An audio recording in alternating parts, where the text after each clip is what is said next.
जो हमारा गरीब समाज है, पहाड़ी लोग भी पसमानदा हैं, उनको भी उनका हक मिलेगा। लेकिन ये चंद लोग माहौल को ख़राब करने जा रहे हैं। और मैं आपके माध्यम से एक बात कहूँगा कि जैसे हमारे डिवकम साहब और एडिशनल एडीजीपी साहब राजौरी में गए, उन्होंने एक मीटिंग की कि 15 अगस्त तक कोई भी, चाहे वो गुजर कम्युनिटी का लोग हैं, लीडर हैं, या पहाड़ी कम्युनिटी के लोग हैं, कोई भी जलसा जुलूस या ऐसी कोई मीटिंग नहीं की जाएगी।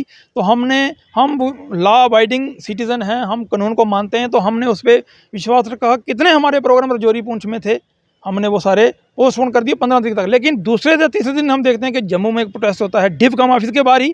इसलिए डिवकम साहब को सोचना चाहिए कि अगर वो किसी जगह बैठ के ये बात करके आए हैं तो फिर ऐसे प्रोटेस्ट नहीं होने चाहिए। इनके खिलाफ स्ट्रांग एक्शन लेना चाहिए। जब बात हो गई है कि 15 तारीख तक कोई प्रोटेस्ट या कोई भी रैली नहीं होगी, क्योंकि हम जम्मू में रैली नहीं कर सकते, हम 1000 बंदा 1 घंटे में इकट्ठा कर सकते हैं, लेकिन हम कानून को मानते हैं, कानून की बात मानते हैं। इसलिए डिवकम साहब को देखना चाहिए कि आगे से कोई रैली फिलहाल 15 तक तो नहीं होनी चाहिए। उसके बाद 30-35 साल की लड़ाई में हमें यही दिखाया गया कि ये शेड्यूल ट्राइब्स हैं या नहीं हैं, इसी बहस पे हम लड़ते रहे। लेकिन पिछले 1 साल में हमारा केस यहाँ से रिकमेंड होके, एक कमीशन से रिकमेंड होके, आरजीआई से, नेशनल कमीशन से, ट्राइबल मिनिस्ट्री से, कैबिनेट से होके अब जब पार्लियामेंट में चला गया, तो फिर हमें यकीन रखना चाहिए उनकी बातों पे, उनके कहे पे। और 2-3 महीने की कोई लंबी बात नहीं होती। अगर हमने 35 साल वेट किया तो हम 3 महीने और भी वेट कर सकते हैं, हमें कोई परेशानी नहीं। और इस दौरान अगर इलेक्शन होंगे तो हमें उम्मीद है कि गवर्नमेंट हमें ऑर्डिनेंस के थ्रू भी हमें एसटी में लाएगी। ये हमें। आप देख रहे हैं न्यूज़ सर इंडिया और मैं हूं अरफाज अहमद डैंग। आज की खास मुलाकात में हमारे साथ मौजूद हैं पहाड़ी नेता एडवोकेट गुरदेव सिंह ठाकुर जी। सर, स्वागत है आपका न्यूज़ सर इंडिया में। बहुत बहुत धन्यवाद अरफाज जी। ठाकुर साहब, जिस तरह से वाद विवाद देखने को मिल रहा है और जब से पार्लियामेंट में बिल इंट्रोड्यूस हुआ है, उसके बाद से जो है गुज्जर बकरवाल कम्युनिटी के लोग सड़कों पे हैं, कैसे देखते हैं? और पहाड़ी कबीला जिस तरह से लगातार पिछले कई सालों से जो है ये मांग कर रहा है कि उनको एसटी स्टेटस दिया जाए, क्यों उसमें डिले किया जा रहा है? लोगों को तो उम्मीद थी कुछ घंटों में हो जाएगा, कुछ मिनटों में हो जाएगा, लेकिन आज बहुत सारे दिन हो गए और 2 दिन बाकी हैं पीछे। तो क्या लगता है आपको? अरफाज जी, पहले तो आपका बहुत बहुत शुक्रिया कि आपने हमें अपने चैनल पे वक्त दिया बात करने का। देखिए, जहाँ तक पहाड़ी कबीले की बात है, 40 साल से हम एक डिमांड कर रहे थे, और अब जाके वो डिमांड हमारी लगता है कि फुलफ़िल होने जा रही है। हमारा बिल पार्लियामेंट में इंट्रोड्यूस हो गया है और हम पूरी उम्मीद हैं कि इसी सेशन में, अभी 2 दिन बचे हुए हैं 10 और 11 का, चूँकि हमारा बिल जो पहाड़ियों के लिए शेड्यूल टाइप स्टेटस की बिल है, वो सिर्फ अकेला नहीं है, उसके साथ 3 बिल और हैं। वो आपको जानकारी बता दूं कि ओबीसी का बिल है, एससी का बिल है और रीऑर्गेनाइजेशन एक्ट का बिल है, जिसमें 2 सीटें कश्मीरी पंडित्स के लिए और 1 सीट रिफ्यूजी के लिए रिजर्व की जा रही है। और ये 4 बिल इकट्ठे हैं और जब भी होंगे इकट्ठे होंगे। इसलिए हम बिल्कुल विश्वास हैं कि गवर्नमेंट ऑफ इंडिया हमारे लिए पॉजिटिव है। अगर गवर्नमेंट ऑफ इंडिया ने ये बिल इंट्रोड्यूस किया है पार्लियामेंट में, तो पास करने के लिए किया है। और बाकी जहाँ तक रही बात प्रोटेस्ट वगैरह की, ये मैं कहूँगा कि वो कहने वाली बात है कि बेगानी शादी में अब्दुल्ला दीवाना है। देने वाली गवर्नमेंट ऑफ इंडिया है, लेने वाले पहाड़ी लोग हैं जम्मू कश्मीर के। कौन शेड्यूल ट्राइब है, कौन नहीं है, वो सड़कों पे डिसाइड नहीं किया जा सकता। उसके लिए एक जुडिशल कमीशन कंस्टिट्यूट हुआ था, जी.डी. शर्मा कमीशन के रूप में। उन्होंने रिकमेंडेशन दी। उसके बाद सेंटर में रजिस्ट्रार जनरल ऑफ इंडिया जो मेन ऑफिस है, उनने हमारी फ़ाइल को ग्रीन सिग्नल दिया। उसके बाद जो national commission for schedule tribe है, उसने ग्रीन सिग्नल दिया। फिर ट्राइबल मिनिस्ट्री ने उसको ग्रीन सिग्नल दिया। फिर वो कैबिनेट में डिस्कस होकर पार्लियामेंट में गया है।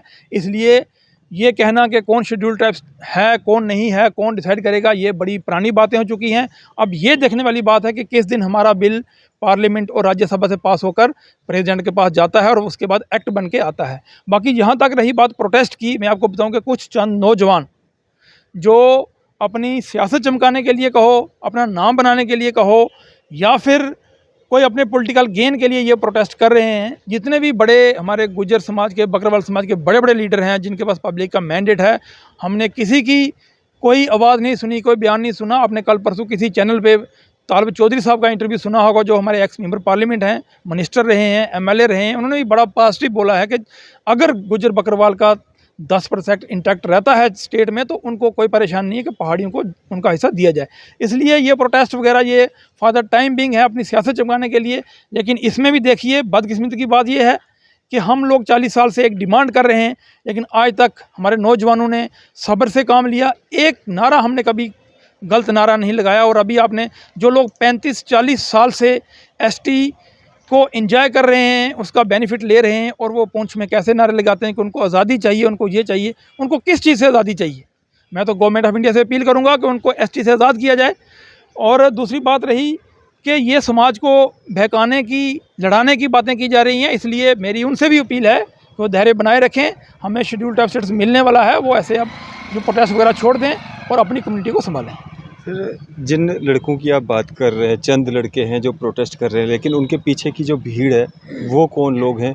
और जिन बड़े नेताओं की बात की आपने, जिनके पास मैंडेट है या जिन पे लोगों ने भरोसा किया था, उन लोगों ने भी एक प्रेस रिलीज़ निकाल करके ये कहा है कि हम भी इन लोगों का समर्थन करते हैं और गवर्नमेंट को इनकी बात को जो है सुनना चाहिए। देखिए, जो प्रेस रिलीज़ वो मैंने भी देखी थी। अगर कोई प्रेस रिलीज़ निकाल सकता है तो वो मीडिया में स्टेटमेंट दे सकता है, वो अपने जो डीओ लेटर होता है जिसके नाम के साथ भी दे सकता है। अब ऐसे मैं भी कोई प्रेस रिलीज निकाल के साइन करके दे दूं तो वो उसको वेरीफाई नहीं किया जा सकता जब तक कि खुद कोई लीडर, बड़ा लीडर खुद उस स्टेटमेंट को क्लैरिफाई नहीं करता कि वो उसकी स्टेटमेंट है। और जहाँ तक भीड़ की बात रही, नौजवान लोगों को जब आप बहकाओगे कि आपके 10% काटा जा रहा है, आपके साथ ये होगा वो होगा, तो वो नौजवान निकल ही आते हैं। इसलिए मैं आपके माध्यम से उनसे ये गुजारिश करता हूं कि जो हमारा इतने लंबे समय से एक भाईचारा चला आ रहा है वो उसको ख़राब ना करें। क्योंकि देखिए, हमने एक सब्र से काम लिया है और अभी भी सब्र कर रहे हैं, लेकिन सब्र का भी एक मादा होता है। ऐसा ना हो कि वो एक शेर है कि डूबेगी कश्ती तो डूबेंगे सारे, ना रहेंगे हम और ना साथी हमारे। हमें पता है कि 1989 में किस किस को मिलना चाहिए था और किसको मिला है, कितने साल के लिए मिला है और कितने साल हो गए मिले हुए। हम उन बातों पे अभी नहीं जाना चाहते, क्योंकि हम पॉजिटिव वे से सोचते हैं और हर इंसान को पॉजिटिव होकर चलना चाहिए। और जब वैसी बात आएगी तो हमें बातें भी करना आती है और हमें सब पता है। इसलिए हम अभी यही चाहते हैं कि हमारा एसटी स्टेटस का बिल पार्लियामेंट से पास होकर एक्ट बन के आ जाए, हमारे लोगों को इंसाफ मिले, हमें इतना ही काफ़ी है। ये जो गुज्जर बकरवाल कम्युनिटी के लोग सड़कों पे हैं, तो इससे आप या बाकी पहाड़ी नेता क्यों बौखलाहट में हैं? आपको क्या लगता है कि सरकार इनके प्रेशर में आ जाएगी? देखिए, हम किसी बौखलाहट में नहीं है, लेकिन हम ये चाहते हैं कि समाज में दूरी ना बने। आगे ही जो 1989 में एक जो खाई खोदी गई थी कुछ सरकारों, कुछ पार्टियों के द्वारा, उसके बाद हमारा समाज दूर दूर होता गया और आज काफ़ी दूर हो गया। क्योंकि जब दो भाई एक जगह रहते हैं, सब खाना पीना रहना सेम है, और एक भाई को लिफ्ट लगा के ऊपर ले जाए और दूसरा वही रह जाए, तो दुख तो कहीं ना कहीं होता है। लेकिन इस गवर्नमेंट ने ये बिल लाकर इस खाई को ख़त्म करने का काम किया है। जो हमारा गरीब समाज है, पहाड़ी लोग भी पसमानदा हैं, उनको भी उनका हक मिलेगा। लेकिन ये चंद लोग माहौल को ख़राब करने जा रहे हैं। और मैं आपके माध्यम से एक बात कहूँगा कि जैसे हमारे डिवकम साहब और एडिशनल एडीजीपी साहब राजौरी में गए, उन्होंने एक मीटिंग की कि 15 अगस्त तक कोई भी, चाहे वो गुज्जर कम्युनिटी का लोग हैं, लीडर हैं, जब पहाड़ी कम्युनिटी के लोग हैं, कोई भी जलसा जुलूस या ऐसी कोई मीटिंग नहीं की जाएगी। तो हम लॉ अबाइडिंग सिटीज़न हैं, हम कानून को मानते हैं, तो हमने उस पर विश्वास रखा। कितने हमारे प्रोग्राम राजौरी पूंछ में थे, हमने वो सारे पोस्टपोन कर दिए 15 तारीख तक। लेकिन दूसरे या तीसरे दिन हम देखते हैं कि जम्मू में एक प्रोटेस्ट होता है डिवकम ऑफिस के बाहर ही। इसलिए डिवकम साहब को सोचना चाहिए कि अगर वो किसी जगह बैठ के ये बात करके आए हैं तो फिर ऐसे प्रोटेस्ट नहीं होने चाहिए। इनके खिलाफ स्ट्रांग एक्शन लेना चाहिए। जब बात हो गई है कि 15 तारीख तक कोई प्रोटेस्ट या कोई भी रैली नहीं होगी, क्योंकि हम जम्मू में रैली नहीं कर सकते, हम 1000 बंदा 1 घंटे में इकट्ठा कर सकते हैं, लेकिन हम कानून को मानते हैं, कानून की बात मानते हैं। इसलिए डिवकम साहब को देखना चाहिए कि आगे से कोई रैली फिलहाल 15 तक तो नहीं होनी चाहिए, उसके बाद हम भी देखेंगे। तो प्रेशर पड़ेगा कुछ इसका सरकार पे, ये जो प्रोटेस्ट हो रहे हैं? नहीं, देखिए, ये आपको ही पता है कि जो सरकार कहती है वो करती है। हमने पिछले 9 सालों में देखा है कि अगर उन्होंने धारा 370 की बात की तो चाहे वो ठीक था, गलत था, लेकिन उन्होंने हटाया। राम मंदिर की बात की, उन्होंने कहा कि ये फ़ैसला हमने करवाना है, और तब भी वहाँ कोई शोर शराबे के बिना, हंगामे के, वो भी फ़ैसला हो गया। ये तो छोटी सी बात है, कोई विरोध नहीं है। देखिए, विरोध होता है जो पार्लियामेंट में होता है, बिल का विरोध पार्लियामेंट में होता है। जब पार्लियामेंट में बिल इंट्रोड्यूस हो, वहाँ पे हमारा कोई विरोध नहीं है। 2 मेंबर पार्लियामेंट नेशनल कॉन्फ्रेंस के यहाँ से हैं, 3 बीजेपी के हैं, भारतीय जनता पार्टी तो हमारे साथ है, और नेशनल कॉन्फ्रेंस के एमपी भी हमारे साथ हैं। इसलिए हमारा विरोध है ही नहीं, तो फिर किस बात का डर? और गवर्नमेंट को चंद लोगों से बौखलाहट में आने के डरने की बात नहीं है। ये तो एक प्रोपोगंडा फैलाया जा रहा है। जब आपको पता है कि 4 बिल साथ में होने हैं, जब चारों हो जाएंगे तो वही होंगे, तो हमारा अकेला तो होना नहीं। इसलिए हम पूरी उम्मीद है कि हो सकता है कल परसों नहीं भी होता तो नेक्स्ट सेशन है, उससे पहले ऑर्डिनेंस भी आ सकता है। इसलिए हम विश्वास है कि हमारा बिल होना है और होना ही होना है, इसलिए जल्दी होगा। ये जो डिले हो रहा है, ये कहीं ऐसा तो नहीं है कि जो प्रेशर बनाने की कोशिश की जा रही है, इसी का असर है? नहीं, ऐसा कुछ नहीं है। देखिए, डिले आपको पता है कि पहले पार्लियामेंट में जो मणिपुर के रिलेटेड जितनी डिबेट्स हुई और जो हंगामा हुआ, उसके बाद आज कल से नो कॉन्फिडेंस मोशन चल रहा है, वो भी एक बड़ी बात होती है सरकार के लिए, चाहे सरकार मेजॉरिटी में है लेकिन फिर भी नो कॉन्फिडेंस मोशन पे बहस तो करनी होती है। मुझे लगता है कि नो कॉन्फिडेंस मोशन कल होगा 2-3 बजे तक, जब प्रधानमंत्री जी का भाषण होगा, उसके बाद भी बिल आ सकता है। इसलिए हम आश्वस्त हैं कि हमारा बिल जल्दी पार्लियामेंट में पास होगा। तो जिस तरह से अगर हम पुंछ रैली की बात करें, जो प्रोटेस्ट वहाँ पे हुआ गुजर बकरवाल समुदाय के द्वारा जो किया गया, जिसमें कुछ आपत्तिजनक जो नारे भी वहाँ पे लगाए गए, जिस पे पुलिस ने जो है कड़ा एक्शन भी लिया, कार्रवाई की, एफआईआर दर्ज की है। आप लोग पहाड़ी कबीले के लोगों ने भी परमिशन मांगी थी धन्यवाद यात्रा निकालने के लिए, लेकिन आप लोगों को परमिशन नहीं मिली, प्रोटेस्टर्स को परमिशन मिल गई। इसको कैसे देखते हैं? देखिए, ये बड़ा दुखद है। मैं जो डिस्ट्रिक्ट एडमिनिस्ट्रेशन उसकी बात करूंगा कि जब हम एक पीसफुल रैली की बात करें कि हमें निकालने दी जाए डिस्ट्रिक्ट पुंछ में, वहाँ हमारी 60 तक हमारी पॉपुलेशन है पहाड़ियों की। शुक्रिया अदा करना शुक्रिया अदा करना था, सरकार के नारे लगाने थे, सरकार जिंदाबाद, मोदी साहब जिंदाबाद। वो तो क्योंकि सरकार है, होम मिनिस्टर है, प्राइम मिनिस्टर है, उसके नारे तो लगने ही हैं। लेकिन अगर किसी वजह से एडमिनिस्ट्रेशन ने हमें परमिशन नहीं दी, चलो कोई बात नहीं, तो उनको चाहिए था कि जो दूसरी कम्युनिटी है, जो प्रोटेस्ट करने वाले हैं, उनको भी परमिशन नहीं मिलनी चाहिए थी। ये कहीं ना कहीं डिस्ट्रिक्ट एडमिनिस्ट्रेशन का फॉल्ट है और एलजी एडमिनिस्ट्रेशन को इसको देखना चाहिए और स्ट्रांगली लेना चाहिए कि ये क्यों हुआ और ऐसे नारे लगाए। और फिर नारे कौन लोग लगा रहे हैं? जो 35-40 साल से गवर्नमेंट ऑफ इंडिया से ली हुई कैटेगरी, किसी के साथ मिल के ली हुई कैटेगरी, जो भी है, वो मैं इस वक्त लंबी बात नहीं करूँगा, 35 साल उसका फ़ायदा लेने के बाद भी आप आज़ादी के नारे मांग रहे हो, तो ये भी गवर्नमेंट ऑफ इंडिया को देखना चाहिए कि आप किसी कौम को दिए हुए 35 साल हो गए, 10 साल के लिए दिया था, 35 साल हो गए, तो अब उनको भी इस पर फिर से विचार करना चाहिए कि अगर कोई उस लेवल पे आ गया तो उसको वहाँ से बाहर भी किया जा सकता है। गुरदेव जी, जिस तरह से भारतीय जनता पार्टी की वहाँ पे गुज्जर नेता उन लोगों के समर्थन में वहाँ पे गई थी या बातचीत करने के लिए गई थी, और जिस तरह से वहाँ पे उस पर हमला भी, जिस तरह से कहा है उन्होंने, एक महिला नेता हैं एसटी कम्युनिटी से, उन्होंने कहा है, तो कैसे देखते हैं इसको? क्या उस तरह की वारदात वहाँ पे होनी चाहिए थी? देखिए, ये बिल्कुल नहीं होनी चाहिए, किसी भी समाज में नहीं होनी चाहिए, और ख़ासकर जो महिला नेता हैं और वो 50+ जितनी भी उनकी एज है, उनकी रिस्पेक्ट करनी चाहिए। नौजवानों को, चाहे कोई भी हो, बुज़ुर्ग हो, या हमसे अपनी एज से बड़ा हो, तो उसकी रिस्पेक्ट होनी चाहिए। वो बहुत दुखद है।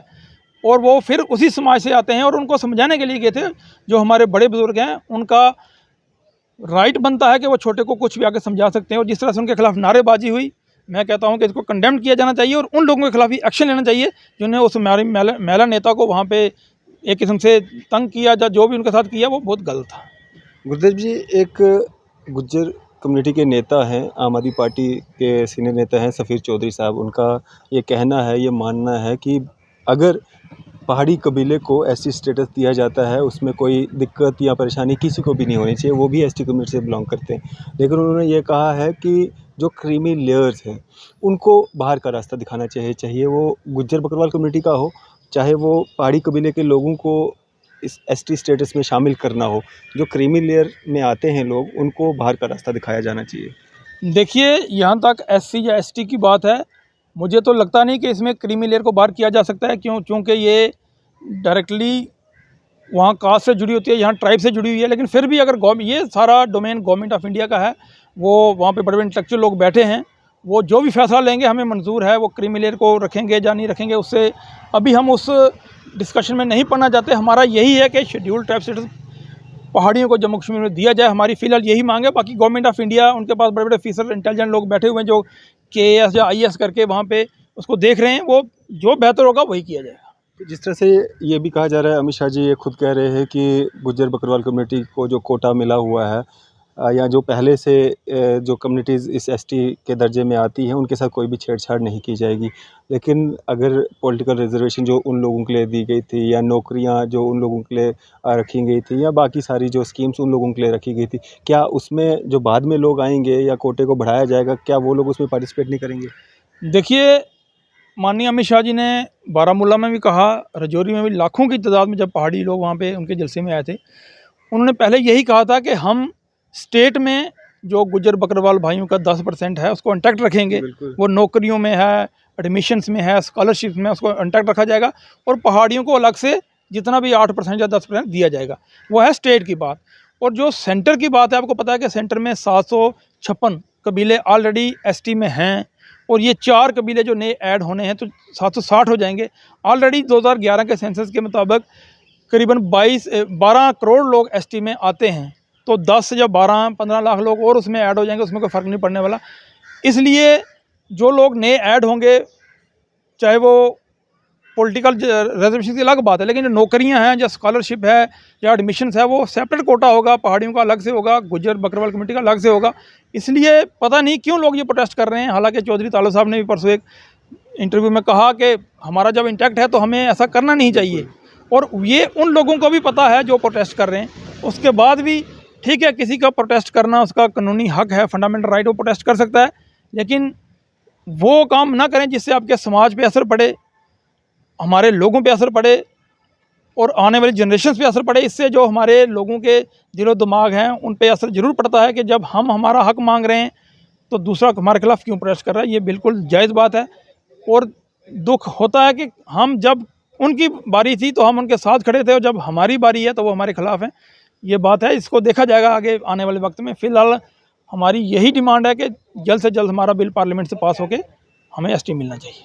तो अगर जिस तरह से 2 दिन का समय है, अगर इन 2 दिनों में नहीं होता है, नेक्स्ट इसको फिर आगे कर दिया जाता है, तो देखिए, पहली बात तो यह है कि हम पूरी उम्मीद हैं कि 2 दिन में हमारा जो बिल है वो पार्लियामेंट से पास हो जाएगा, क्योंकि with in half an hour से ज़्यादा टाइम नहीं लगेगा। बिल्कुल। और अगर खुदा न खास्ता नहीं भी होता तो हमें कोई जल्दी नहीं है। जब हमने 35 साल या 40 साल एक लंबी मूवमेंट चलाई है, तो और 2-3 महीने next parliament session, winter session दिसंबर में चलता है, लगेगा, उससे पहले ऑर्डिनेंस भी आ सकता है। इसलिए हम आश्वस्त हैं। हमारी स्टेक्स वहाँ तक थी कि बिल पार्लियामेंट तक जाता। जब आरजीआई से पास हो गया, national commission for scheduled tribe से पास हो गया, ट्राइबल मिनिस्ट्री से पास होकर कैबिनेट में डिस्कस होने के बाद पार्लियामेंट में चला गया, तो अब स्टेट्स गवर्नमेंट ऑफ इंडिया की हैं। अब माननीय अमित शाह जी के हैं, जिन्होंने हमसे वादा किया हुआ है लाखों लोगों के सामने कि हम आपको एसटी देंगे। बाकी अब हम आश्वस्त हैं कि माननीय अमित शाह जी ने आज तक जो कहा है वो किया है, और आने वाले वक्त में भी एसटी का जो मतलब बहुत जल्द हल होगा। उससे पहले अगर इलेक्शन अनाउंस हो जाते हैं, तो क्या जो भरोसा भारतीय जनता पार्टी पे या अमित शाह जी पे, मोदी जी पे है, तो वही भरोसा कायम रहेगा? बिल्कुल भरोसा कायम रहेगा, क्योंकि आज तक 30-35 साल की लड़ाई में हमें यही दिखाया गया कि ये शेड्यूल्ड ट्राइब्स हैं या नहीं हैं, इसी बेस पे हम लड़ते रहे। लेकिन पिछले 1 साल में हमारा केस यहाँ से रिकमेंड होके, एक कमीशन से रिकमेंड होके, आरजीआई से, नेशनल कमीशन से, ट्राइबल मिनिस्ट्री से, कैबिनेट से होके अब जब पार्लियामेंट में चला गया, तो फिर हमें यकीन रखना चाहिए उनकी बातों पे, उनके कहे पे। और 2-3 महीने की कोई लंबी बात नहीं होती।